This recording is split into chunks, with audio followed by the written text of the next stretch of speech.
قوطاس یا غشگاو یعنی گاوی کوهی 12 سال پیش از پامیر به اینجا آورده شدند. شماری آنها از 400 اکنون به 1100 سر رسیده است.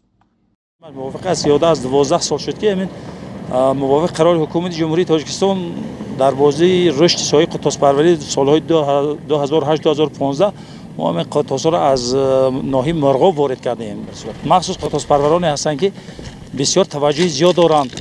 سرشمار نقض میگیرند گوسالگیری البته در شرایط بلند کوهستان شرایط نسلگیری وزن‌تر از 60 تا 80% نسل می‌دهد. نسلش به دست می‌آورند قوطاس پروران. هرچند کوهستان مسچا نظر به ناحیه مرغاب در بلندی کمتر از سطح بحر جایگیر است، آب و علف و تلاش چارواداران پرورش آنها را به یک شغل درآمدناک مردم تبدیل داد. قوطاس پروری نسبت به مال میدگی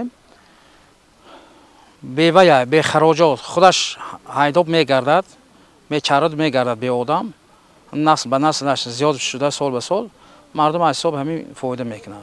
این گوشت قوطاس از حساب اکولوژی بسیار تازه است، خلسترینش نیست، بسیار غذای موافق گفتی طبیبان غذای پرهیزی حساب می‌یابد.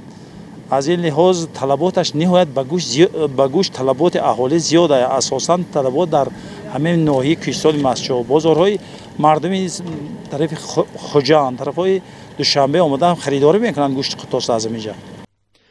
قوطاس یا غشگاو در تاجیکستان اساساً در ناحیه مرغاب ولایت مختار کوهستان بدخشان پرورده می شود. آن در بلندی 4000 متر از سطح بحر قرار دارد. تلاش پرورش آن در ناحیه‌های دیگر کشور نه همیشه موفق بوده است، اما اکنون در ناحیه‌های کوهی ولایت سوخت بیشتر از 2000 سر قوطاس پرورده می شود و از نصف بیشتری آنها در کوهستان مسچا است. فرزان محمدی، رادیو آزادی، ناحیه کوهستان مسچا.